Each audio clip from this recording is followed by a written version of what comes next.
Commerce ക്യാബിനിലേക്ക് എല്ലാവർക്കും സ്വാഗതം.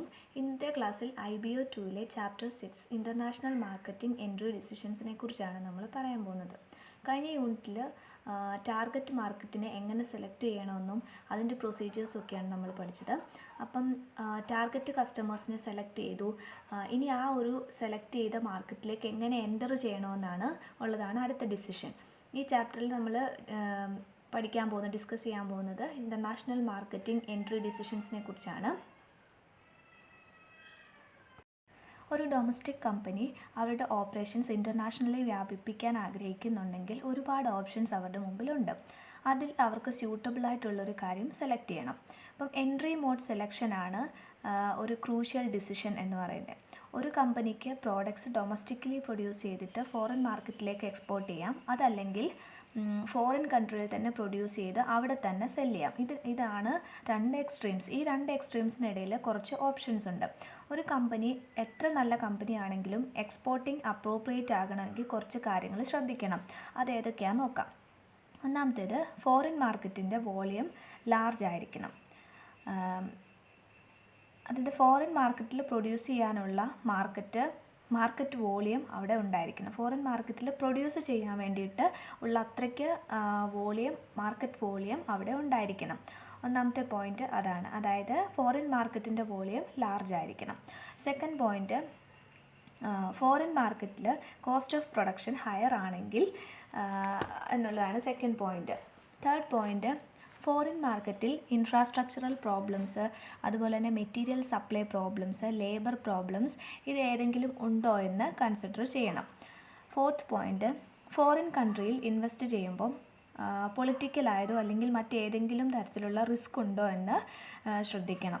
അഞ്ചാമത്തെ പോയിൻ്റ്, ലോങ്ങർ പീരീഡ് ഓഫ് ടൈമിലേക്ക് മാർക്കറ്റ് ഉണ്ടോ, അല്ലെങ്കിൽ മാർക്കറ്റിൽ സർവൈവ് ചെയ്യാൻ കുറേ നാളത്തേക്ക് സർവൈവ് ചെയ്യാൻ പറ്റുമോ, അതിന് ഗ്യാരണ്ടി ഉണ്ടോ, ഇതൊക്കെ ശ്രദ്ധിക്കണം. സിക്സ്ത് പോയിൻ്റാണ്, ഫോറിൻ ഇൻവെസ്റ്റ്മെൻറ്റ് ഡൊമസ്റ്റിക് മാർക്കറ്റിൽ എക്സസ് പ്രൊഡക്ഷൻ കപ്പാസിറ്റി ഉണ്ട്, അല്ലെങ്കിൽ നിലവിലുള്ള ഫെസിലിറ്റീസ് എക്സ്പാൻഡ് ചെയ്യുക എന്നുള്ളത് ലെസ് എക്സ്പെൻസീവ് ആണ്. അതുമല്ലെങ്കിൽ എബ്രോഡിൽ പ്രൊഡക്ഷൻ ഫെസിലിറ്റീസ് സെറ്റ് ചെയ്യുന്നതിനേക്കാൾ ഈസിയാണ് എന്ന് തോന്നുമ്പോൾ എക്സ്പോർട്ട് ബിസിനസ്സിലേക്ക് എൻ്റർ ചെയ്യാം. എയ്ത്ത് പോയിൻ്റ്, എക്സ്പോർട്ട് പ്രൊഡക്ഷന് വേണ്ടിയിട്ടുള്ള ഫെസിലിറ്റീസ് എസ്റ്റാബ്ലിഷ് ചെയ്യാൻ കൺട്രീസിൽ അട്രാക്റ്റീവ് ആയിട്ടുള്ള ഇൻസെൻറ്റീവ്സ് അവൈലബിൾ ആണോ എന്ന് നോക്കുക. അങ്ങനെയാണെങ്കിൽ അവർക്ക് എക്സ്പോർട്ട് മാർക്കറ്റ് സെലക്ട് ചെയ്യും. എക്സ്പോർട്ടിംഗ് ഒരു ഫേമിനെ അവരുടെ പ്രോഡക്ട്സിനെ പല മാർക്കറ്റിലേക്ക് സ്പ്രെഡ് ചെയ്യാനും അതിലൂടെ ഇക്കണോമീസ് ഓഫ് സ്കെയിൽ ഒബ്റ്റെയിൻ ചെയ്യാനും സഹായിക്കുന്ന ഒരു കാര്യമാണ്. ഒരു ഫേം എക്സ്പോർട്ട് ഓപ്പറേഷൻ നടത്താൻ ഉദ്ദേശിക്കുന്നുണ്ടെങ്കിൽ രണ്ട് ഓപ്ഷൻസ് ആണ് അവർക്കുള്ളത്. ഒന്നാമത്തേത് direct exporting and indirect exporting. Indirect exporting എന്ന് പറയുമ്പോൾ ഒരു ഫേം അവരുടെ പ്രോഡക്ട്സ് എബ്രോഡിലേക്ക് സെല് ചെയ്യാൻ ഉദ്ദേശിക്കുമ്പോൾ, അല്ലെങ്കിൽ ഔട്ട്സൈഡിലേക്ക് അല്ലെങ്കിൽ ഔട്ട്സൈഡ് കൺട്രി, നമ്മുടെ രാജ്യത്തിന് പുറത്തേക്ക് സെല് ചെയ്യാൻ ഉദ്ദേശിക്കുകയാണെങ്കിൽ അവർ ആ ഫേം ഡയറക്റ്റായിട്ട് അവരുടെ ആ പ്രോഡക്റ്റ് സെല് ചെയ്യാതെ ഔട്ട്സൈഡ് ഏജൻസിക്ക് കൊടുക്കുമ്പം അതിനെ ഇൻഡയറക്റ്റ് എക്സ്പോർട്ടിംഗ് എന്ന് പറയുന്നു. അതായത് അവരുടെ പ്രോഡക്ട്സ് ഡയറക്റ്റ്ലി എബ്രോഡിലേക്ക് സെല് ചെയ്യാതെ ഏജൻസി അല്ലെങ്കിൽ ഒരു മിഡിൽ മാനെ അല്ലെങ്കിൽ ഒരു ഔട്ട്സൈഡ് ഏജൻസിക്ക് കൊടുക്കുന്നു. അപ്പം ഫോറിൻ ബയേഴ്സിനോട് ഡീല് ചെയ്യാനായിട്ട് ഡൊമസ്റ്റിക് മാർക്കറ്റിൽ മാനുഫാക്ചറർ കുറച്ച് മിഡിൽ മാനെ അപ്പോയിൻറ്റ് ചെയ്യുന്നു. Export house, merchant exporter, trading house ഇതൊക്കെയാണ് common type of middle man എന്ന് പറയുന്നത്. മെർച്ചൻ്റ് എക്സ്പോർട്ടർ അല്ലെങ്കിൽ എക്സ്പോർട്ട് ഹൗസിൽ കൂടി എക്സ്പോർട്ട് ചെയ്യുന്നത് കൊണ്ടുള്ള അഡ്വാൻറ്റേജസ് എന്തൊക്കെയാണെന്ന് നോക്കാം. അപ്പം ഇൻഡയറക്റ്റ് എക്സ്പോർട്ടിംഗ് എന്താണെന്ന് ഒന്നുകൂടെ പറയാം. ഒരു ഫേം അവരുടെ പ്രോഡക്ട്സ് ഡയറക്റ്റ്ലി സെല് ചെയ്യാതെ ഒരു ഔട്ട്സൈഡ് ഏജൻസിക്ക് കൊടുത്തിട്ട് ആ ഔട്ട്സൈഡ് ഏജൻസി മുഖാന്തരം ഫോറിൻ മാർക്കറ്റിലേക്ക് നമ്മുടെ പ്രോഡക്ട്സ് കൊടുക്കുന്നതിനാണ് ഇൻഡയറക്റ്റ് എക്സ്പോർട്ടിംഗ് എന്ന് പറയുന്നത്. അപ്പം മേജറായിട്ടുള്ള കുറച്ച് ഏജൻസികൾ ഞാൻ പറഞ്ഞു. മെർച്ചൻ്റ് എക്സ്പോർട്ടർ, ട്രേഡിംഗ് ഹൗസ് ഇതൊക്കെയാണ് കോമൺ ടൈപ്പ് ഓഫ് മിഡിൽ മാൻ. ഇനിയും ഇതിലൂടെ ഇങ്ങനെ മെർച്ചൻ്റ് എക്സ്പോർട്ടറിൽ കൂടിയൊക്കെ അല്ലെങ്കിൽ എക്സ്പോർട്ട് ഹൗസിൽ കൂടി എക്സ്പോർട്ട് ചെയ്യുന്നത് കൊണ്ടുള്ള അഡ്വാൻറ്റേജസ് എന്തൊക്കെയാണ്? ഒന്നാമത്തേത്, ഡയറക്റ്റ് എക്സ്പോർട്ടിങ്ങുമായി ബന്ധപ്പെട്ടിട്ടുള്ള പ്രശ്നങ്ങൾ ഓവർകം ചെയ്യാനായിട്ട് ആ ഫേമിന് കഴിയും. അതായത് എക്സ്പോർട്ട് ഡിപ്പാർട്ട്മെൻറ്റ് നിർമ്മിക്കാൻ വേണ്ടി മാർക്കറ്റിംഗ് ഇൻ്റലിജൻസിന് ആവശ്യമായിട്ടുള്ള റിസോഴ്സസിൽ ഇൻവെസ്റ്റ് ചെയ്യുമ്പോൾ ഉണ്ടാകുന്ന പ്രശ്നങ്ങൾ ഓവർകം ചെയ്യാൻ ആ ഫേമിന് കഴിയും. അതുപോലെ ഫോറിൻ മാർക്കറ്റിനെ പറ്റിയുള്ളൊരു നോളജ് അവർക്ക് വളരെ വേഗം തന്നെ കിട്ടുകയും ചെയ്യുന്നു. രണ്ടാമത്തേത് എക്സ്പോർട്ട് ഹൗസിൻ്റെ ഓപ്പറേഷണൽ കോസ്റ്റ് പല പാർട്ടീസിലേക്ക് സ്പ്രെഡ് ചെയ്യുന്നത് കൊണ്ട് തന്നെ യൂണിറ്റ് കോസ്റ്റ് കുറയ്ക്കാനായിട്ട് പറ്റുന്നു. Third point, export house commission ബേസിസിലാണ് വർക്ക് ചെയ്യുന്നതെങ്കിൽ സെയിൽ എക്സ്പാൻഡ് ചെയ്യുന്നതിനും ഇൻസെൻറ്റീവ്സ് ഉണ്ട്. നാലാമത്തെ പോയിൻറ്റ്, എക്സ്പോർട്ട് ഹൗസ് കൺസോളിഡേറ്റഡ് ഷിപ്മെൻറ്റിനെ എഫക്റ്റ് ചെയ്യുമെന്ന ഫാക്റ്റ് കണക്കിലെടുത്തുകൊണ്ട് ഫോറിൻ ഫ്രൈറ്റ് കുറയാനുള്ള സാധ്യതയും ഉണ്ട്. പിന്നെ എക്സ്പോർട്ട് ഹൗസിൻ്റെ ഒരു റെപ്യൂട്ടേഷൻ മാനുഫാക്ചററിന് അവരുടെ പ്രോഡക്റ്റ്സ് എബ്രോഡിലേക്ക് സെല്ല് ചെയ്യുമ്പം ഒരു നല്ല ഗുണം കിട്ടാൻ സഹായിക്കുന്നൊരു കാര്യമാണ്. അതായത് വളരെ റെപ്യൂട്ടഡ് ആയിട്ടുള്ളൊരു എക്സ്പോർട്ട് ഹൗസ് ആണെങ്കിൽ മാനുഫാക്ചററിന് അവരുടെ പ്രോഡക്ട്സ് എബ്രോഡിലേക്ക് സെല്ല് ചെയ്യുമ്പം അതിൻ്റേതായ ഗുണം മാനുഫാക്ചററിന് കിട്ടും. എക്സ്പോർട്ട് ഹൗസ് കോംപ്ലിമെൻ്ററി പ്രോഡക്ട്സ് ആണ് സെല്ല് ചെയ്യുന്നതെങ്കിൽ സെയിൽസ് ഇൻക്രീസ് ചെയ്യുകയും ചെയ്യും. ഇനിയും എക്സ്പോർട്ട് ഹൗസും കൊണ്ടുള്ള ഡിസഡ്വാൻറ്റേജസ് എന്തൊക്കെയാണ്, എക്സ്പോർട്ട് ഹൗസ് വഴി എക്സ്പോർട്ട് ചെയ്യുന്നത് കൊണ്ടുള്ള ഡിസഡ്വാൻറ്റേജസ് എന്തൊക്കെയാണ്? അപ്പോൾ ഒന്നാമത്തേത്, കമ്മീഷൻ വഴി കൂടുതൽ ഏൺ ചെയ്യാനായിട്ട് എക്സ്പോർട്ട് ഹൗസ് ഒരുപാട് അൺറിലേറ്റഡ് ആയിട്ടുള്ള ലൈൻസ് സെലക്ട് ചെയ്യുകയും അത് പ്രൊഡ്യൂസേഴ്സിന് അയാൾ ഉദ്ദേശിക്കുന്ന ഒരു അല്ലെങ്കിൽ അറ്റൻഷൻ അല്ലെങ്കിൽ ഒരു എക്സ്പെർട്ടൈസ് അദ്ദേഹത്തിന് കിട്ടാതെ വരികയും ചെയ്യുന്നു. അതായത് കമ്മീഷൻ കൂടുതൽ ഏൺ ചെയ്യാൻ വേണ്ടി അവർ ഒരുപാട് അൺറിലേറ്റഡ് ആയിട്ടുള്ള ലൈൻസ് സെലക്ട് ചെയ്യും. അതുകൊണ്ട് തന്നെ പ്രൊഡ്യൂസറിന് അയാൾ ഉദ്ദേശിക്കുന്ന ഒരു ഫീൽഡിൽ എക്സ്പെർട്ടൈസ് കിട്ടത്തില്ല, എക്സ്പെർട്ട് ആകാനായിട്ട് പറ്റത്തില്ല. രണ്ടാമത്തേത്, ഈ ഒരു സിസ്റ്റത്തിൽ മാനുഫാക്ചറർ എക്സ്പോർട്ട് ഹൗസിനെ കൂടുതലായിട്ട് ഡിപ്പെൻഡ് ചെയ്യുന്നുണ്ട്. അതായത് ഡയറക്റ്റ് ആയിട്ടല്ലല്ലോ വിൽക്കുന്നത്, അയാളുടെ പ്രോഡക്ട്സ് ഏജൻസി വഴി വിൽക്കുന്നത് കൊണ്ട് തന്നെ മാനുഫാക്ചററിന് കൂടുതലായിട്ട് ആ ഒരു എക്സ്പോർട്ട് ഹൗസിനെ ഡിപ്പെൻഡ് ചെയ്യേണ്ടതായിട്ട് വരുന്നു. അതുകൊണ്ട് തന്നെ സ്വയമായിട്ടൊരു എക്സ്പോർട്ടിൽ എക്സ്പേർട്ട് ആകാനായിട്ട് കഴിയത്തില്ല. അതായത് ഡിപ്പെൻഡൻ്റ് ആകുന്നത് കൊണ്ട് എക്സ്പെർട്ടൈസ് ചെയ്യാനായിട്ട് കഴിയത്തില്ല. മൂന്നാമത്തെ പോയിൻറ്റ്, മാനുഫാക്ചററോ അല്ലെങ്കിൽ എക്സ്പോർട്ട് ഹൗസോ ഏതെങ്കിലും ഒരു കക്ഷി ഏത് നിമിഷം വേണമെങ്കിലും ഡ്രോപ്പ് ഔട്ട് ചെയ്യാമെന്നുള്ളത് കൊണ്ട് മാനുഫാക്ചറിനും എക്സ്പോർട്ട് ബിസിനസ്സിൽ ഒരു പേഴ്സണൽ ഇൻവോൾവ്മെൻറ്റ് ഇല്ലാതെ ഇരിക്കാനുള്ള ഒരു സാധ്യതയുണ്ട്. അതായത് ഇവർ രണ്ടിൽ ആര് വേണമെങ്കിലും ഈ ഏത് പാർട്ടി വേണമെങ്കിലും ഏതെങ്കിലും ഒരു പാർട്ടി ഡ്രോപ്പ് ഔട്ട് ചെയ്യാനുള്ള സാധ്യതയുള്ളത് കൊണ്ട് പേഴ്സണൽ ഇൻവോൾവ്മെൻറ്റ് ഇവിടെ കുറവായിരിക്കും.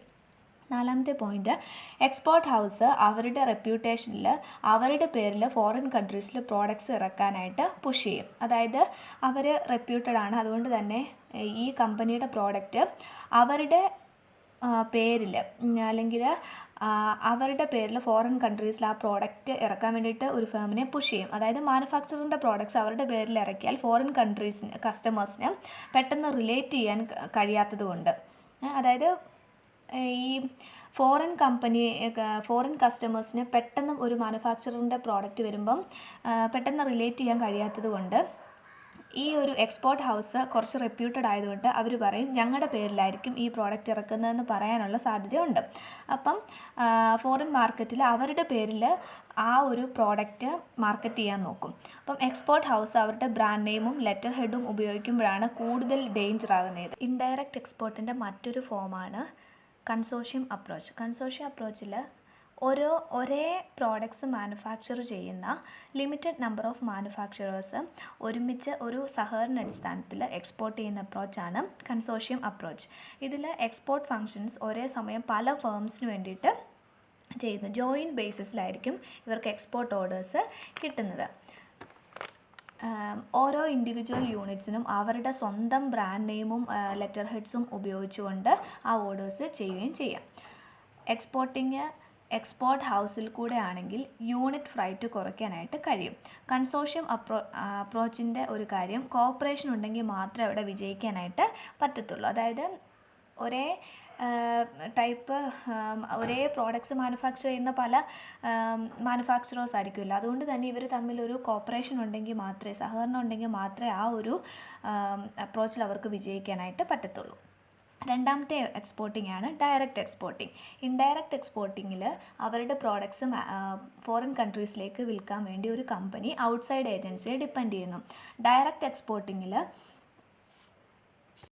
ഒരു ഔട്ട്സൈഡ് ഏജൻസിയെ ഡിപ്പെൻഡ് ചെയ്യാതെ ഒരു ഫേം അവരുടെ ഗുഡ്സ് സ്വന്തമായിട്ട് എക്സ്പോർട്ട് ചെയ്യുന്നതിനെ ഡയറക്റ്റ് എക്സ്പോർട്ടിംഗ് എന്ന് പറയുന്നു. അതായത് ഒരു മിഡിൽമെൻ്റെ അല്ലെങ്കിൽ ഒരു ഔട്ട്സൈഡ് ഏജൻസിയുടെ ഒരു ഇൻവോൾവ്മെൻ്റ് ഇല്ലാതെ ഡയറക്റ്റ്ലി അവരുടെ പ്രോഡക്ട്സ് ഫോറിൻ കൺട്രീസിലേക്ക് ഒരു ഫേം എക്സ്പോർട്ട് ചെയ്യുവാണെങ്കിൽ അതിനെ ഡയറക്റ്റ് എക്സ്പോർട്ടിംഗ് എന്ന് പറയുന്നു. ഒരു ഫേം ഡയറക്റ്റ് എക്സ്പോർട്ടിംഗ് എന്ന ഒരു ഓപ്ഷൻ സെലക്ട് ചെയ്യുമ്പോൾ റിസ്ക് കൂടുതലായിരിക്കും, അതുപോലെ തന്നെ റിട്ടേണും കൂടുതലായിരിക്കും. അതുപോലെ മാനുഫാക്ചററിൻ്റെ ഇൻവോൾവ്മെൻറ്റ് വളരെ കൂടുതലായിരിക്കും ഡയറക്റ്റ് എക്സ്പോർട്ടിങ്ങിൽ. കൺട്രോളും മാനുഫാക്ചററിനാണ് കിട്ടുന്നത്. അതുപോലെ തന്നെ കൂടുതൽ എക്സ്പെർട്ടൈസ് ചെയ്യാനും മാനുഫാക്ചററിന് കഴിയും. അതാണ് ഡയറക്റ്റ് എക്സ്പോർട്ടിങ്ങിൻ്റെ ഒരു കാര്യം. രണ്ടാമത്തെ എൻട്രി മോഡാണ് ലൈസൻസിങ്. ഒന്നാമത്തെ എൻട്രി മോഡായിരുന്നു എക്സ്പോർട്ട്. എക്സ്പോർട്ടിങ്ങിൽ 2 ടൈപ്പ് എക്സ്പോർട്ടിംഗ് ആണുള്ളത്, ഡയറക്റ്റ് എക്സ്പോർട്ടിങ്ങും ഇൻഡയറക്റ്റ് എക്സ്പോർട്ടിങ്ങും. ഇനി രണ്ടാമത്തെ എൻട്രി മോഡാണ്, അതായത് ഫോറിൻ കൺട്രീസിലേക്ക് എൻ്റർ ചെയ്യാനുള്ള രണ്ടാമത്തെ മോഡാണ് ലൈസൻസിങ്. ഒരു ഫേമിൻ്റെ intellectual property right, technology, copyright, patent ഇതെല്ലാം വേറൊരു കമ്പനിക്ക് യൂസ് ചെയ്യാനുള്ളൊരു പെർമിഷൻ കൊടുക്കുന്നതിനെയാണ് ലൈസൻസിങ് എന്ന് പറയുന്നത്. ലൈസൻസിങ് ഒരു എഗ്രീഡ് പീരീഡ് ഓഫ് ടൈമിലേക്ക് വേണ്ടിയായിരിക്കും ഉള്ളത്. ഇതിൽ 2 പാർട്ടീസാണ് ഇൻവോൾവ് ആയിട്ടുള്ളത്. ഒന്നാമത്തേത് ലൈസൻസർ, രണ്ടാമത്തേത് ലൈസൻസി. ലൈസൻസർ എന്ന് പറഞ്ഞാൽ ലൈസൻസ് പ്രൊവൈഡ് ചെയ്യുന്ന ആൾ. ഇപ്പം ലൈസൻസറും ലൈസൻസ് റിസീവ് ചെയ്യുന്ന ആളിനെയാണ് ലൈസൻസി എന്ന് പറയുന്നത്. അതായത് ആരാണോ ലൈസൻസ് പ്രൊവൈഡ് ചെയ്യുന്നത് അയാൾ ലൈസൻസറും, ആരാണോ ആ ലൈസൻസ് റിസീവ് ചെയ്യുന്നത് അതിനെ ലൈസൻസി എന്നും വിളിക്കുന്നു. ലൈസൻസ് കൊടുക്കുമ്പം ലൈസൻസറിന് ഒരു ഫീ പേയ്മെൻറ്റ് കിട്ടും. ഒരു കമ്പനിക്ക് ഫോറിൻ കൺട്രിയിൽ മണി ഇൻവെസ്റ്റ് ചെയ്യാൻ റെഡിയല്ല, എക്സ്പോർട്ട് ചെയ്യാൻ ബുദ്ധിമുട്ടുമാണ്. അങ്ങനെയാണെങ്കിൽ ലൈസൻസിങ് സ്ട്രാറ്റജി അഡോപ്റ്റ് ചെയ്യാവുന്നതാണ്. അപ്പോൾ ലൈസൻസിങ്ങിൽ ഒരു കമ്പനി അവരുടെ പേറ്റൻറ്റ് ഉപയോഗിച്ചുകൊണ്ട് ലോക്കലി പ്രൊഡക്ഷൻ നടത്താൻ വേണ്ടി മറ്റൊരു ലോക്കൽ കമ്പനിക്ക് റൈറ്റ് കൊടുക്കുന്നുണ്ട്. ഇതിനൊരു ഫീയും അവർ മേടിക്കുന്നുണ്ട്. ഈ സ്ട്രാറ്റജിയിൽ ഒരു കമ്പനി, അതായത് ലൈസൻസർ, ഒരു ഫോറിൻ കമ്പനിക്ക് അവരുടെ കമ്പനിയുടെ പ്രോഡക്റ്റ് മാനുഫാക്ചർ ചെയ്യാനും അത് ആ ഫോറിൻ കൺട്രിയിൽ തന്നെ വിൽക്കാനുമുള്ള ലൈസൻസ് കൊടുക്കുന്നു. അതായത് ഒരു ആ ഫേം അതിൻ്റെ ഇൻ്റലക്ച്വൽ പ്രോപ്പർട്ടി റൈറ്റോ അല്ലെങ്കിൽ കോപ്പി റൈറ്റോ പേറ്റൻറ്റോ ഇതൊക്കെ മറ്റൊരു കമ്പനിക്ക് യൂസ് ചെയ്യാൻ വേണ്ടി പെർമിഷൻ കൊടുക്കുന്നതിനെയാണ് ലൈസൻസിങ് എന്ന് പറയുന്നത്. ഈ റീസൺസ് ഫോർ ലൈസൻസിങ് എന്താണെന്ന് നോക്കാം. ഫോറിൻ മാർക്കറ്റിലേക്ക് എൻറ്റർ ചെയ്യാനുള്ള ഈസി മെത്തേഡാണ് ഇത്. അതുകൊണ്ടാണ് ലൈസൻസിങ്ങിലേക്ക് പല ആളുകളും കടക്കുന്നത്. അതായത് ഈസി മെത്തേഡ് ആയതുകൊണ്ട് ഈ ലൈസൻസിങ് എടുക്കാറുണ്ട്. രണ്ടാമത്തേത് പ്രോഡക്റ്റ് വാല്യൂ ആയിട്ട് റിലേറ്റ് ചെയ്ത് നോക്കുമ്പം ട്രാൻസ്പോർട്ടേഷൻ കൂടുതലാണെങ്കിൽ എക്സ്പോർട്ടിങ്ങിനേക്കാളും ബെറ്റർ ഓപ്ഷനാണ് ലൈസൻസിങ്. അതൊരു റീസണാണ്. ലൈസൻസിങ് സെലക്ട് ചെയ്യാനുള്ള മറ്റൊരു റീസണാണ് അത്. മൂന്നാമത്തേതാണ് ഒരു കമ്പനിക്ക് ഫോറിൻ മാർക്കറ്റിലേക്ക് ആക്റ്റീവായിട്ട് എൻഗേജ് ചെയ്യാൻ വേണ്ടത്ര ഒരു സമയമോ അല്ലെങ്കിൽ അറിവോ ഒന്നും ഇല്ലെങ്കിൽ ലൈസൻസിങ് ഓപ്ഷൻ എടുക്കാം. നാലാമത്തെ പോയിന്റ്, ലിമിറ്റഡ് റിസോഴ്സസ് ഉള്ള ഒരു കമ്പനിക്ക് ലൈസൻസിങ് എഗ്രിമെൻറ്റിലൂടെ അവരുടെ പ്രോഡക്ട്സ് മാർക്കറ്റ് ചെയ്യാൻ വേണ്ടി ഒരു ഫോറിൻ പാർട്ട്ണർ ഉണ്ടാകുന്നത് നല്ലതായിരിക്കും.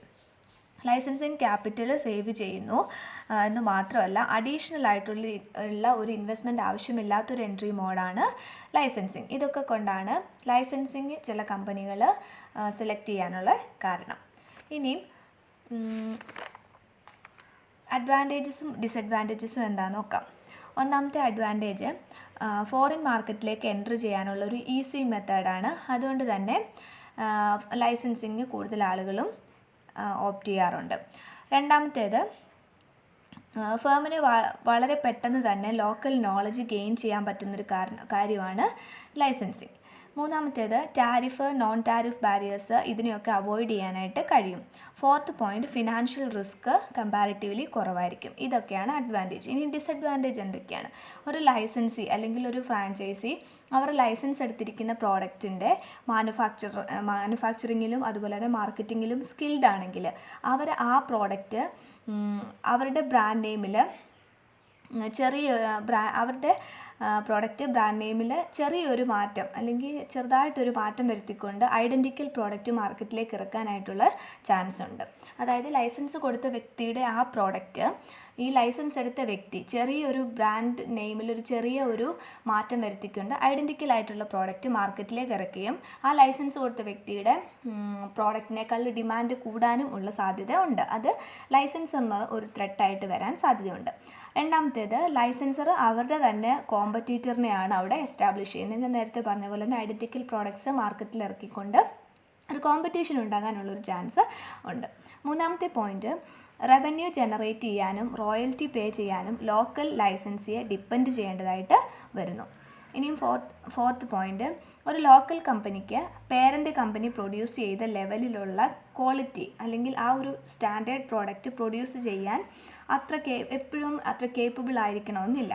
ഒരു സബ്സ്റ്റാൻഡേർഡ് പ്രോഡക്റ്റാണ് ലോക്കൽ ലൈസൻസി മാർക്കറ്റ് ചെയ്യുന്നതെങ്കിൽ പേരൻ്റ് കമ്പനിയുടെ ഇമേജിനെ അത് നല്ല രീതിയിൽ ബാധിക്കും.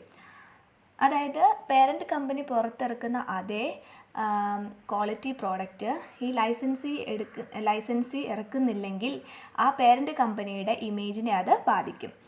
അഞ്ചാമത്തെ പോയിൻറ്റ്, മിസ്അണ്ടർസ്റ്റാൻഡിങ് അതുപോലെ തന്നെ കോൺഫ്ലിക്റ്റ് ഒക്കെ ഉണ്ടാകാനുള്ളൊരു ചാൻസും അവിടെ ഉണ്ട്. അടുത്ത എൻട്രി മോഡാണ് ഫ്രാഞ്ചൈസിങ്. ഇത് ലൈസൻസിങ്ങിൻ്റെ വേറൊരു സ്പെഷ്യൽ ഫോമാണ് ഫ്രാഞ്ചൈസിങ്. ഒരു പ്രിസ്ക്രൈബ്ഡ് മാനറിൽ ബിസിനസ് ചെയ്യാൻ ഒരു പേരൻ്റ് കമ്പനി മറ്റൊരു ഇൻഡിപെൻഡൻറ്റ് കമ്പനിക്ക് റൈറ്റ് കൊടുക്കുന്നതിനെയാണ് ഫ്രാഞ്ചൈസിങ് എന്ന് പറയുന്നത്. പേരൻ്റ് കമ്പനിയെ ഫ്രാഞ്ചൈസർ എന്നും ഇൻഡിപെൻഡൻ്റ് ആയിട്ടുള്ള കമ്പനിയെ ഫ്രാഞ്ചൈസി എന്നും വിളിക്കുന്നു. മിനിമം റിസ്കിൽ മാക്സിമം റിട്ടേൺ തരുന്നൊരു ബിസിനസ് മോഡൽ കൂടിയാണ് ഈ ഫ്രാഞ്ചൈസിങ്. അപ്പം ഒറിജിനൽ ഓണറാണ് ഫ്രാഞ്ചൈസർ. ആ ഒരു പർട്ടിക്കുലർ ബിസിനസ് പല സ്ഥലത്ത് സ്റ്റാർട്ട് ചെയ്യുന്നതിനെ ഫ്രാഞ്ചൈസ് എന്നും, അതായത് ഫിസിക്കൽ സെറ്റപ്പ് അതിനെയാണ് ഫ്രാഞ്ചൈസ് എന്ന് പറയുന്നത്. അതായത് ഒറിജിനൽ ഓണർ ആരാണോ, അതായത് ഒറിജിനൽ ഓണർ ആരാണോ അദ്ദേഹത്തെ ഫ്രാഞ്ചൈസർ എന്നും, ഒരു പർട്ടിക്കുലർ സ്ഥലത്ത് ആ ബിസിനസ് സ്റ്റാർട്ട് ചെയ്യുന്നു അല്ലെങ്കിൽ ഒരു ഫിസിക്കൽ സെറ്റപ്പ്, ആ ഒരു ഫിസിക്കൽ സെറ്റപ്പ് എവിടെയാണോ ഉണ്ടാക്കുന്നത് അതിനെ ഫ്രാഞ്ചൈസ് എന്നും, അങ്ങനെ ഒറിജിനൽ ഓണർ അതായത് ഫ്രാഞ്ചൈസർ കൊടുത്ത ഫ്രാഞ്ചൈസിനെ എടുക്കുന്ന ആളിനെ ഫ്രാഞ്ചൈസി എന്നും പറയുന്നു.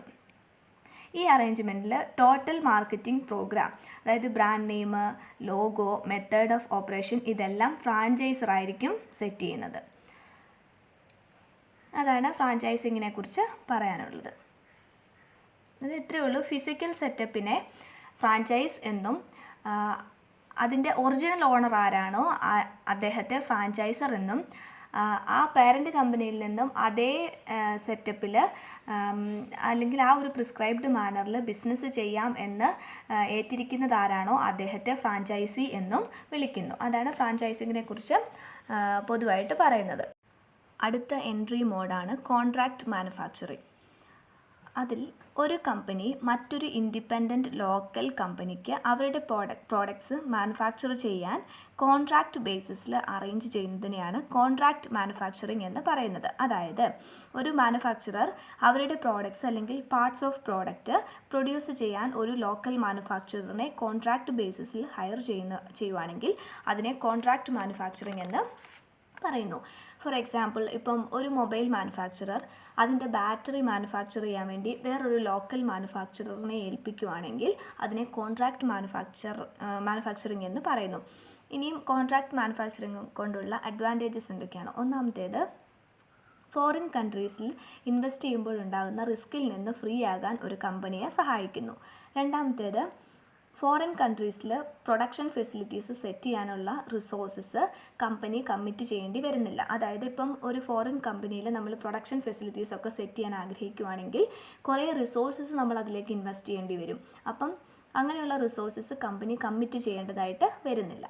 മൂന്നാമത്തേത്, റിസ്ക് കുറവായിരിക്കും. അതായത് ബിസിനസ് പിക്കപ്പ് ചെയ്യുന്നില്ല എന്ന് തോന്നുവാണെങ്കിൽ അപ്പം തന്നെ ഡ്രോപ്പ് ഔട്ട് ചെയ്യാനും പറ്റും, ഈസി ആയിട്ട് ഡ്രോപ്പ് ചെയ്യാനായിട്ട് പറ്റും. നാലാമത്തേത്, കോൺട്രാക്റ്റ് മാനുഫാക്ചറിങ്ങിലൂടെ ഒബ്റ്റെയിൻ ചെയ്യുന്ന പ്രോഡക്റ്റിൻ്റെ കോസ്റ്റ് കുറവായിരിക്കും. ഇൻ്റർനാഷണൽ ഫേം മാനുഫാക്ചർ ചെയ്യുന്നതിനേക്കാൾ കുറവിൽ പ്രോഡക്റ്റ് കിട്ടും. ഇനി ഡിസഡ്വാൻറ്റേജസ് എന്തൊക്കെയാണ്? Manufacturing profit parent company local കമ്പനിക്ക് കൊടുക്കേണ്ടതായിട്ട് വരുന്നു. അതായത് അവരുടെ പ്രോഡക്റ്റിൻ്റെ ഒരു പാർട്സ് അല്ലെങ്കിൽ ഏതെങ്കിലും ഒരു കോമ്പണൻറ്റ് മറ്റ് കമ്പനി ഉണ്ടാക്കിയത് കൊണ്ട് നിർമ്മിച്ചത് കൊണ്ട് ആ മാനുഫാക്ചറിങ് പ്രോഫിറ്റ് പേരൻ്റ് കമ്പനി ആ പർട്ടിക്കുലർ ലോക്കൽ കമ്പനിക്ക് കൊടുക്കേണ്ടതായിട്ട് വരുന്നു. രണ്ടാമത്തേത്, പേരൻ്റ് കമ്പനിയുടെ റിക്വയർമെൻറ്റ്സിനനുസരിച്ച് പ്രോഡക്റ്റ് മാനുഫാക്ചർ ചെയ്യാനുള്ള പാർട്ടിയെ എപ്പോഴും കണ്ടെത്തുക എന്ന് പറയുന്നത് കുറച്ച് പ്രയാസമുള്ള കാര്യമായിരിക്കും. അതെപ്പോഴും സാധ്യമാകണമെന്നില്ല. മൂന്നാമത്തേത്, ഇതിലൂടെ ലോക്കൽ പാർട്ടിക്ക് എക്സ്പീരിയൻസ് ഉണ്ടാകുക ചെയ്യുന്നത്. അതായത് അത് പേരൻ്റ് കമ്പനിക്ക് എപ്പോഴും ഒരു ത്രെട്ടാകാൻ സാധ്യതയുണ്ട്, ഒരു ഭീഷണിയാകാൻ സാധ്യതയുണ്ട്. നാലാമത്തേത്, പേരൻ്റ് ഫേമിൻ്റെ പ്രോഡക്റ്റ് ക്വാളിറ്റിക്ക് അനുസരിച്ച് ഉള്ള പ്രോഡക്റ്റ് ലോക്കൽ ഫേമിന് പ്രൊഡ്യൂസ് ചെയ്ത് അല്ലെങ്കിൽ മെയിൻറ്റെയിൻ ചെയ്ത് പോകണമെന്ന് ഇല്ല. അതായത് പേരൻ്റ് കമ്പനി നല്ല ക്വാളിറ്റി പ്രോഡക്റ്റാണ് ഉണ്ടാക്കുന്നതെങ്കിലും ഈ കോൺട്രാക്റ്റ് മാനുഫാക്ചറിങ്ങിൽ ഏർപ്പെട്ടിരിക്കുന്ന മറ്റ് ലോക്കൽ കമ്പനിക്ക് പേരൻ്റ് കമ്പനിയുടെ ക്വാളിറ്റിക്ക് അത്രയും അനുസരിച്ച് ഇവരുടെ പ്രോഡക്റ്റും ചെയ്യണമെന്ന് നമുക്ക് ചില സാഹചര്യങ്ങളിൽ അത് കഴിയത്തില്ല. അടുത്ത മോഡലാണ് എൻട്രി മോഡാണ് അസംബ്ലി. സബ്സിഡറിയുടെ ഒരു വേരിയേഷനാണ് അസംബ്ലി. മാനുഫാക്ചറിങ്ങിൻ്റെ ലാസ്റ്റ് സ്റ്റേജ് കൂടിയാണിത്. അസംബ്ലിയിൽ കോമ്പണൻസ് അല്ലെങ്കിൽ ഇൻഗ്രീഡിയൻസ് അല്ലെങ്കിൽ പാർട്സ് ഡൊമസ്റ്റിക്കലി മാനുഫാക്ചർ ചെയ്യുന്നു. ഫോറിൻ കൺട്രീസിൽ അത് അസംബിൾ ചെയ്യുന്നു. ഫിനിഷ്ഡ് പ്രോഡക്ട്സ് ഫോറിൻ കൺട്രീസിൽ അസംബിൾ ചെയ്യുന്നു. ഇപ്പോൾ വെഹിക്കിൾ മാനുഫാക്ചറിങ്ങിലായിരിക്കും ഇത് കൂടുതലായിട്ട് അസംബ്ലി ഓപ്പറേഷൻസ് ചെയ്യുന്നത്. ചില കേസസിൽ പാർട്സ് അല്ലെങ്കിൽ കോമ്പണൻസ് പല രാജ്യങ്ങളിലും പ്രൊഡ്യൂസ് ചെയ്യും. ഓരോ രാജ്യത്തെയും കമ്പാരിറ്റീവ് അഡ്വാൻറ്റേജ് കിട്ടാൻ വേണ്ടിയായിരിക്കും പല രാജ്യങ്ങളിലും പാർട്സ് അല്ലെങ്കിൽ കോമ്പണൻസ് പ്രൊഡ്യൂസ് ചെയ്യുന്നത്. അസംബ്ലി ഓപ്പറേഷൻസ് 2 കണ്ടീഷനിലാണ് ചെയ്യുന്നത്. ഒന്നാമത്തേത്, പാർട്സ് മാനുഫാക്ചർ ചെയ്യാൻ ഇക്കണോമീസ് ഓഫ് സ്കെയിൽ ഉണ്ടെങ്കിൽ, അല്ലെങ്കിൽ പാർട്സ് അല്ലെങ്കിൽ അതിൻ്റെ കോമ്പണൻസ് മാനുഫാക്ചർ ചെയ്യാൻ ഇക്കണോമീസ് ഓഫ് സ്കെയിൽ ഉണ്ടെങ്കിൽ ആ ഒരു സാഹചര്യത്തിൽ അസംബ്ലി ഓപ്പറേഷൻ അവർക്ക് എടുക്കാം. രണ്ടാമത്തേത്, അസംബ്ലി ഓപ്പറേഷൻ ലേബർ ഇൻറ്റൻസീവ് ആണെങ്കിൽ, അതായത് ഫോറിൻ കൺട്രീസിൽ ലേബർ അല്ലെങ്കിൽ ലേബറിൻ്റെ വേജ് കുറവാണെങ്കിൽ അവർക്ക് അസംബ്ലി ഓപ്പറേഷൻ എടുക്കാൻ പറ്റും. ഫോറിൻ മാർക്കറ്റിൽ ലേബറിൻ്റെ റേറ്റ് ചീപ്പ് റേറ്റ് ആണെങ്കിൽ ആ ഒരു അഡ്വാൻറ്റേജ് എടുക്കാൻ കമ്പനിക്ക് കഴിയും. അതുകൊണ്ട് തന്നെ ഫൈനൽ പ്രോഡക്റ്റിൻ്റെ പ്രൈസ് ഇടുമ്പം അവിടെയും അത് കുറയ്ക്കാനായിട്ട് കഴിയും. അടുത്ത എൻട്രി മോഡാണ് ജോയിൻറ്റ് വെഞ്ചേഴ്സ്. ജോയിൻറ്റ് വെഞ്ചേഴ്സ് നമുക്കൊക്കെ കേട്ട് പരിചയമുള്ള അല്ലേ. അപ്പം മ്യൂച്വൽ ബെനിഫിറ്റിന് വേണ്ടി 2 ബിസിനസ് ഒരുമിക്കുന്നു, അതിനെയാണ് ജോയിൻറ്റ് വെഞ്ചേഴ്സ് എന്ന് പറയുന്നത്. ഇപ്പം എ എന്ന് പറയുന്നൊരു കമ്പനി, അവർ കാറിൻ്റെ ബോഡി മാനുഫാക്ചർ ചെയ്യുന്ന ഒരു കമ്പനിയാണ്. അവർ അത്യാവശ്യം ഫേമസുമാണ്. ബി എന്ന് പറയുന്ന ഒരു കമ്പനി കാറിൻ്റെ പാർട്സ് നിർമ്മിക്കുന്നതിൽ ഫേമസ് ആണെങ്കിൽ, അപ്പം എയും ബിയും കൂടെ ഒരുമിച്ച് ഒരു ധാരണയിൽ എത്തിയിട്ട് അവരുടെ പ്രോഡക്ട്സ് പല മാർക്കറ്റിലേക്ക് എ ബി എന്ന പേരിൽ ഒരുമിച്ച് കൊടുക്കുന്നു. ഇങ്ങനെ ഇവർ ഒരുമിക്കുന്നത് ബിസിനസ് എക്സ്പാൻഡ് ചെയ്യാനും പുതിയ മാർക്കറ്റ് കണ്ടുപിടിക്കാനും പുതിയ പ്രോഡക്ട്സ് ഉണ്ടാക്കാനും എന്നൊക്കെയുള്ള ലക്ഷ്യങ്ങൾ കൊണ്ടാണ് ജോയിൻറ്റ് വെഞ്ചേഴ്സ് പലപ്പോഴും ഫോം ചെയ്യുന്നത്. എക്സാമ്പിൾ, ഇപ്പം ഇന്ത്യയുടെ മാരുതി കമ്പനിയും ജപ്പാൻ്റെ സുസുക്കിയും ഒരുമിച്ച് ചേർന്നുള്ള ഒരു ജോയിൻറ്റ് വെഞ്ചറാണ് മാരുതി സുസുക്കി. അതായത് ഒരു സ്പെസിഫിക് പർപ്പസ് ഫുൾഫില്ല് ചെയ്യാൻ വേണ്ടി 2 കമ്പനീസ് അവരുടെ റിസോഴ്സസിനെ ഒരുമിപ്പിക്കുന്നതിനെയാണ് ജോയിൻറ്റ് വെഞ്ചേഴ്സ് എന്ന് പറയുന്നത്. 2 തരത്തിലാണ് ജോയിൻറ്റ് വെഞ്ചേഴ്സ് ഉള്ളത്. ഒന്നാമത്തേത് ഡൊമസ്റ്റിക് ജോയിൻറ്റ് വെഞ്ചേഴ്സും ഇൻ്റർനാഷണൽ ജോയിൻറ്റ് വെഞ്ചേഴ്സും. ഡൊമസ്റ്റിക് ജോയിൻറ്റ് വെഞ്ചേഴ്സ് എന്ന് പറയുമ്പം എല്ലാ പാർട്ട്നേഴ്സും ആ ജോയിൻറ്റ് വെഞ്ചേഴ്സിൽ എൻഗേജ് ചെയ്തിരിക്കുന്ന എല്ലാ പാർട്ടീസും സെയിം നാഷണാലിറ്റി ഉള്ളവരായിരിക്കും. എന്നാൽ ഇൻ്റർനാഷണൽ ജോയിൻറ്റ് വെഞ്ചേഴ്സ് എന്ന് പറയുമ്പം പാർട്ട്നേഴ്സ് എല്ലാം ഡിഫറെൻറ്റ് നാഷണാലിറ്റി ഉള്ളവരായിരിക്കും. ഇനിയും ജോയിൻറ്റ് വെഞ്ചേഴ്സിൻ്റെ അഡ്വാൻറ്റേജസ് എന്തൊക്കെയാണ്? പുതിയൊരു മാർക്കറ്റ് ക്രിയേറ്റ് ചെയ്യാൻ കഴിയും, കമ്പനിയുടെ ഗ്രോത്തിന് അത് സഹായിക്കും, എക്സ്പെൻസ് ആണെങ്കിലും ലോസ് ആണെങ്കിലും ഷെയർ ചെയ്യുന്നത് കൊണ്ട് ഒരു ഹ്യൂജ് റിസ്കിനെ കുറയ്ക്കാനായിട്ട് കഴിയും. പിന്നെ റിസോഴ്സസ് ടെക്നോളജിയൊക്കെ ഇമ്പ്രൂവ് ചെയ്യാൻ കഴിയും. ഇതൊക്കെയാണ് അഡ്വാൻറ്റേജ്. ഇനി ഡിസഡ്വാൻറ്റേജസ് എന്തൊക്കെയാണ്? ഞാൻ നേരത്തെ പറഞ്ഞ പോലെ ഇപ്പം മാരുതി സുസുക്കി എന്ന് പറഞ്ഞ ഒരു ജോയിൻറ്റ് വെഞ്ചർ, അപ്പം ഇന്ത്യയിലുള്ളതാണ് മാരുതി. അപ്പം മാരുതി കമ്പനിയുടെ മാനേജ്മെൻറ്റ് സ്റ്റൈൽ ആയിരിക്കത്തില്ല ജപ്പാനിലെ സുസുക്കിയുടെ. അപ്പോൾ മാനേജ്മെൻറ്റ് കൾച്ചർ അല്ലെങ്കിൽ മാനേജ്മെൻറ്റ് സ്റ്റൈൽ ഡിഫറെൻ്റ് ആയതുകൊണ്ട് തന്നെ കോപ്പറേഷൻ അല്ലെങ്കിൽ കോർഡിനേഷനൊക്കെ ഒരു പരിധി വരെ കുറയാൻ സാധ്യതയുണ്ട്. പിന്നെ കോൺഫ്ലിക്റ്റ് ഉണ്ടാകാനുള്ള ചാൻസും ഉണ്ട്. അടുത്ത എൻട്രി മോഡാണ് സ്ട്രാറ്റജിക് അലയൻസ്. അപ്പം അലയൻസ് എന്ന് പറഞ്ഞാൽ എന്തുവാ? ഒരു സഖ്യമുണ്ടാക്കുക. അപ്പം 2 കമ്പനീസ് തമ്മിലുള്ള ഒരു കൊളാബറേഷനാണിത്. ഒരു ഡൊമസ്റ്റിക് കൺട്രിയിലുള്ള ഒരു കമ്പനിയെയും ഹോസ്റ്റ് കൺട്രിയിലുള്ള കമ്പനിയെയും തമ്മിൽ കൊളാബറേറ്റ് ചെയ്യുക. അതാണ് സ്ട്രാറ്റജിക് അലയൻസ് എന്ന് പറയുന്നത്. ഇതൊരു സിനർജറ്റിക് ഡീലാണ്. കോമ്പറ്റേറ്റീവ് അഡ്വാൻറ്റേജിന് വേണ്ടിയിട്ട് സിനർജി ക്രിയേറ്റ് ചെയ്യാൻ പ്രോഡക്ട്സ് അല്ലെങ്കിൽ നോളജ്, അതല്ലെങ്കിൽ ക്യാപിറ്റൽ എക്യുപ്മെൻറ്റ്, അല്ലെങ്കിൽ മാനുഫാക്ചറിങ് കേപ്പബിലിറ്റി, അല്ലെങ്കിൽ ഇൻ്റലക്ച്വൽ പ്രോപ്പർട്ടി, ഇതൊക്കെ ഷെയർ ചെയ്യുന്നതാണ് സ്ട്രാറ്റജിക് അലയൻസ്. ഇപ്പോൾ ജോയിൻറ്റ് വെഞ്ചറിനെ പോലെ ഒരു ന്യൂ എൻറ്റിറ്റി അവിടെ ക്രിയേറ്റ് ചെയ്യാതെ ഡിസ്റ്റിങ്ക്റ്റായി നിന്നുകൊണ്ട് കൊളാബറേറ്റ് ചെയ്യുന്ന ഒരു പ്രോസസ്സാണ് സ്ട്രാറ്റജിക് അലയൻസ്. അപ്പം 2 അതിലധികമോ എൻറ്റിറ്റീസ് തമ്മിൽ ഒരു കൊളാബറേറ്റീവ് റിലേഷൻഷിപ്പ് ക്രിയേറ്റ് ചെയ്യുന്നു. അതിനെയാണ് സ്ട്രാറ്റജിക് അലയൻസ് എന്ന് പറയുന്നത്. 2 കമ്പനീസ് അവരുടെ സ്ട്രെങ്ത് കമ്പൈൻ ചെയ്തുകൊണ്ട് അവരുടെ ഇൻഡിവിജ്വൽ ഐഡൻറ്റിറ്റീസ് കീപ്പ് ചെയ്തുകൊണ്ട് ഒബ്ജക്റ്റീവ്സ് അറ്റൈൻ ചെയ്യുന്ന പ്രോസസ്സിനെയാണ് സ്ട്രാറ്റജിക് അലയൻസ് എന്ന് പറയുന്നത്. ഇൻഡിവിജ്വൽ എഫേർട്ടിനേക്കാൾ ബെനിഫിറ്റ് അലയൻസിലൂടെ അല്ലെങ്കിൽ ഒരുമിച്ച് നിന്നാൽ, കമ്പൈൻ ചെയ്ത് നിന്നാൽ കിട്ടുമെന്ന് ഓരോ പാർട്ട്നേഴ്സും ചിന്തിക്കുമ്പോഴാണ് സ്ട്രാറ്റജിക് അലയൻസ് അവിടെ ഉണ്ടാകുന്നത്. ഇനിയും ടൈപ്സ് ഓഫ് സ്ട്രാറ്റജിക് അലയൻസ് ഏതൊക്കെയാണെന്ന് നോക്കാം. Joint ventures, equity strategic alliance, non equity strategic alliance, global alliance, ഇതൊക്കെയാണ് സ്ട്രാറ്റജിക് അലയൻസിൻ്റെ ടൈപ്സ്. ഇനിയും സ്ട്രാറ്റജിക് അലയൻസിൻ്റെ എക്സാമ്പിൾസ് ഏതൊക്കെയാണെന്ന് നോക്കാം. Starbucks 1993 Barnes and Nobles book സ്റ്റോറുമായിട്ട് ആയിട്ട് കൊളാബറേറ്റ് ചെയ്ത് ഇൻ-ഹൗസ് കോഫി ഷോപ്സ് പ്രൊവൈഡ് ചെയ്യാൻ വേണ്ടിയിട്ട് കൊളാബറേറ്റ് ചെയ്തു. 1996 പെപ്സിക്കോയുമായി കൊളാബറേറ്റ് ചെയ്തു പോപ്പുലർ കോഫി ബേസ്ഡ് ഡ്രിങ്കായ ഫ്രാപ്പുച്ചിനോ ഡിസ്ട്രിബ്യൂട്ട് ചെയ്യാനും സെല്ല് ചെയ്യാനും വേണ്ടിയിട്ട് പെപ്സിക്കോയുമായിട്ടും കൊളാബറേറ്റ് ചെയ്തു. അതാണ് സ്ട്രാറ്റജിക് അലയൻസിനകത്ത് നമുക്ക് എക്സാമ്പിൾ പറയാൻ പറ്റുന്നത്. ഇനിയും ടെക്നോളജി ബേസ്ഡ് അലയൻസ് എന്താണെന്ന് നോക്കാം.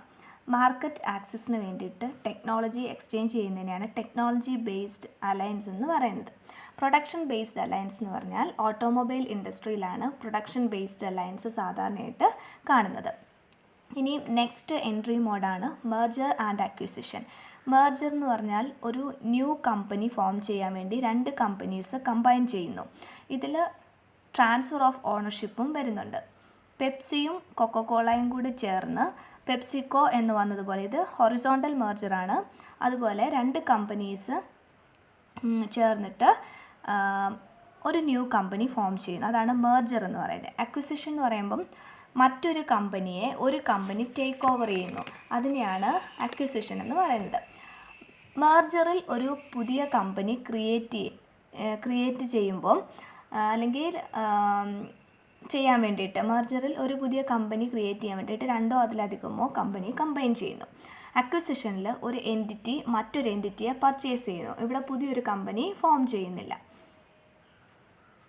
ഇനി അടുത്ത ഏരിയയാണ് എൻട്രി സ്ട്രാറ്റജി അനാലിസിസ്.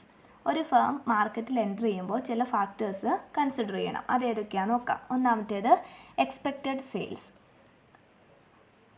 അതിനകത്ത് പറയുന്നത് എൻട്രി സ്ട്രാറ്റജി ഡിസിഷൻ എടുക്കുമ്പം സെയിൽസ് വോളിയം എസ്റ്റിമേറ്റ് ചെയ്യുക എന്നുള്ളത് ഒരു ഫേമിൻ്റെ ഡ്യൂട്ടിയാണ്. കമ്പനിയുടെ മാർക്കറ്റ് ഷെയറിനെയും മാർക്കറ്റ് സൈസിനെയും ഒക്കെ ഡിപ്പെൻഡ് ചെയ്തായിരിക്കും സെയിൽസ് വോളിയം വരുന്നത്. ഗ്രോത്ത് പൊട്ടൻഷ്യലുള്ള മാർക്കറ്റിൽ ലോങ്ങർ പീരീഡ് ഓഫ് ടൈമിലേക്ക് സെയിൽസ് ഫോർകാസ്റ്റ് ചെയ്യണം. അതാണ് ഒന്നാമത്തെ പോയിന്റ്. രണ്ടാമത്തേതാണ് കോസ്റ്റ്. ഫോറിൻ കൺട്രിയിൽ കമ്പനി ഓപ്പറേഷൻ നടത്താൻ ആകുന്ന കോസ്റ്റ് എത്രയാണെന്ന് മനസ്സിലാക്കണം. Unit variable cost, local production, അതുപോലെ അസംബ്ലി സ്ട്രാറ്റജി, ഇതിൻ്റെയൊക്കെ ബേസിസിൽ വേരി ചെയ്യാനായിട്ട് സാധ്യതയുണ്ട്. അതിനുവേണ്ടി local material cost, local wage level, അതുപോലെ തന്നെ ടാരിഫ്, ഇതെല്ലാം കൺസിഡർ ചെയ്തിട്ട് വേണം ഒരു കോസ്റ്റ് എസ്റ്റാബ്ലിഷ് ചെയ്യാൻ. ഫിക്സഡ് കോസ്റ്റും ഈ ഒരു അനാലിസിസിൽ ഒരു ഇമ്പോർട്ടൻ്റ് ആയിട്ടുള്ളൊരു എലമെൻറ്റാണ്. മൂന്നാമത്തെ പോയിൻ്റാണ് അസറ്റ്സ്. അഡോപ്റ്റ് ചെയ്യുന്ന സ്ട്രാറ്റജിയെ ഇൻഫ്ലുവൻസ് ചെയ്യുന്ന ഒരു ഇമ്പോർട്ടൻറ്റ് ഫാക്ടറാണ് അസറ്റ്. പ്രോഫിറ്റബിലിറ്റിയെ ഇൻഫ്ലുവൻസ് ചെയ്യുന്ന ഒരു കാര്യം കൂടിയാണ് അസറ്റ്. നാലാമത്തെ പോയിൻ്റാണ് പ്രോഫിറ്റബിലിറ്റി. ചില കമ്പനീസ് പ്രോഫിറ്റബിലിറ്റീസ് മെഷർ ചെയ്യാൻ വേണ്ടി റിട്ടേൺ ഓൺ ഇൻവെസ്റ്റ്മെൻ്റ് ആയിരിക്കും പ്രിഫർ ചെയ്യുന്നത്. Level of asset, cost, sale ഇതിനെയൊക്കെ ഡിപ്പെൻഡ് ചെയ്തായിരിക്കും പ്രോഫിറ്റബിലിറ്റി വരുന്നത്. അഞ്ചാമത്തെ പോയിൻ്റാണ് റിസ്ക്. ബിസിനസ് എന്ന് പറയുമ്പോൾ പൊതുവേ റിസ്ക് ഉള്ള കാര്യമായിരിക്കും അല്ലേ. എത്രത്തോളം നമ്മൾ റിസ്ക് എടുക്കുന്നോ അത്രത്തോളം റിട്ടേൺ നമുക്ക് കിട്ടും. അപ്പോൾ ബിസിനസ് പൊതുവേ റിസ്ക് എലമെൻ്റ് ഉള്ളതാണ്. പൊളിറ്റിക്കൽ, ലീഗൽ, ഇക്കണോമിക്കൽ ഇങ്ങനത്തെ എല്ലാ റിസ്ക്കും ഐഡൻറ്റിഫൈ ചെയ്യണം. ഇനിയും അടുത്ത ഒരു ഏരിയയാണ് factors affecting entry decision. Entry ഡിസിഷനെ അഫക്റ്റ് ചെയ്യുന്ന ഫാക്ടേഴ്സ് ഏതൊക്കെയാണ്? ഒന്നാമത്തേത് കമ്പനിയുടെ ഗോള്. അവർ എക്സ്പെക്റ്റ് ചെയ്യുന്ന ജോഗ്രഫിക്കൽ ഏരിയ, അതിൻ്റെ കവറേജ് എത്രയാണ്, ഫോറിൻ ബിസിനസ് ഇൻവോൾവ് ചെയ്യേണ്ട ടൈം സ്പാൻ എത്രയാണ്, ഇതൊക്കെയാണ് കമ്പനി ഗോളിനകത്ത് വരുന്നത്. രണ്ടാമത്തേത് product line, competition, company size, ഇതെല്ലാം ഡിസിഷനെ അഫക്റ്റ് ചെയ്യുന്ന ഫാക്ടേഴ്സാണ്. ഇതെല്ലാം ഫേമുമായി ഡിപ്പെൻഡ് ചെയ്തിട്ടുള്ള ഫാക്ടേഴ്സാണ്. ഇനി നമ്മൾ ഫേമുമായിട്ട് ഇൻഡിപെൻഡൻ്റ് ആയിട്ടുള്ള ഫാക്ടേഴ്സ് ഏതൊക്കെയാണെന്ന് നോക്കാം. ഒന്നാമത്തേത് നമ്പർ ഓഫ് മാർക്കറ്റ്സ് കവേർഡ്. പല എൻട്രി മോഡിൻ്റെയും സ്കോപ്പ് അല്ലെങ്കിൽ കവറേജ് ഡിഫറെൻ്റ് ആയിരിക്കും. ചില രാജ്യങ്ങളിൽ ഫുള്ളി ഓൺഡ് ഫോറിൻ ഓപ്പറേഷൻസ് അനുവദിക്കത്തില്ല. ചിലയിടത്ത് ലൈസൻസ് മോഡ് പറ്റത്തില്ല. കാരണം അപ്രോപ്രിയേറ്റ് ലൈസൻസിയെ അല്ലെങ്കിൽ ക്വാളിഫൈഡ് ആയിട്ടുള്ള ലൈസൻസിയെ കണ്ടെത്താൻ കഴിയാതെ വരുന്നത് കൊണ്ട് ഫുള്ളി ഓൺഡ് ചിലയിടത്ത് അവർ അത് അനുവദിക്കത്തില്ല. ചിലയിടത്ത് ലൈസൻസ് മോഡ് സമ്മതിക്കത്തില്ല. അപ്പം ഇൻ്റർനാഷണൽ മാർക്കറ്റ് കവറേജ് ഉണ്ടാകാൻ പല എൻട്രി മോഡ്സ് കമ്പൈൻ ചെയ്യുക. രണ്ടാമത്തെ പോയിൻ്റാണ് പെനിട്രേഷൻ വിത്ത് മാർക്കറ്റ് കവേർഡ്. അതിൽ പറയുന്നത് കവർ ചെയ്യുന്ന മാർക്കറ്റിൻ്റെയും ക്വാളിറ്റിയുടെയും ബേസിസിൽ പല കൺട്രീസിലേക്ക് ആക്സസ് ചെയ്യാൻ ക്ലെയിം ചെയ്യാൻ പറ്റും. പ്രൊഡ്യൂസേഴ്സിന് തീരുമാനിക്കാം ആക്സസ് എവിടെയൊക്കെ വേണമെന്ന്. ഇപ്പം ഹോൾ നാഷണൽ മാർക്കറ്റിലേക്കാണോ അല്ലെങ്കിൽ കുറച്ച് വലിയ സിറ്റീസിലേക്ക് മതിയോ, ഇതൊക്കെ അവരുടെ ആക്സസ് എവിടെയൊക്കെ വേണം എന്നവർക്ക് തീരുമാനിക്കാൻ പറ്റും. അടുത്തതാണ് മാർക്കറ്റ് ഫീഡ്ബാക്ക് അവൈലബിൾ. ഫോറിൻ മാർക്കറ്റിൽ എന്താണ് നടക്കുന്നത് എന്നുള്ളത് ഒരു ഫേം അറിഞ്ഞിരിക്കണം. അതിന് പ്രോപ്പറായിട്ടുള്ള ഫീഡ്ബാക്ക് അവർക്ക് കിട്ടിയെങ്കിലേ പറ്റത്തുള്ളൂ. ഒരു particular form of market entry എങ്ങനെയാണ് ഒരു ഫേം മാനേജ് ചെയ്യുന്നത് അതിനെയൊക്കെ ഡിപ്പെൻഡ് ചെയ്തായിരിക്കും അവർക്ക് കിട്ടുന്ന ഫീഡ്ബാക്ക് വരുന്നത്. ഇന്നത്തെ ക്ലാസ്സിൽ സ്ട്രാറ്റജിക് അലയൻസിനെ കുറിച്ചും ജോയിൻറ്റ് വെഞ്ചേഴ്സിനെ കുറിച്ചും മെർജേഴ്സ് ആൻഡ് അക്വിസിഷനെ കുറിച്ചും അതുപോലെ തന്നെ എക്സ്പോർട്ടിങ്ങിനെ കുറിച്ചും ഒക്കെ നമ്മൾ പഠിച്ചു. ഈ ക്ലാസ്സുകൾ നിങ്ങൾക്ക് ഉപകാരപ്പെട്ടെങ്കിൽ ലൈക്ക് ചെയ്യുക, സബ്സ്ക്രൈബ് ചെയ്തിട്ടില്ലാത്തവർ സബ്സ്ക്രൈബ് ചെയ്യുക. ഇഗ്നോ യൂണിവേഴ്സിറ്റിയിൽ MCOM ചെയ്യുന്നവർക്ക് ഇത് ഷെയർ ചെയ്ത് കൊടുക്കുക. അടുത്ത വീഡിയോയിൽ കാണാം.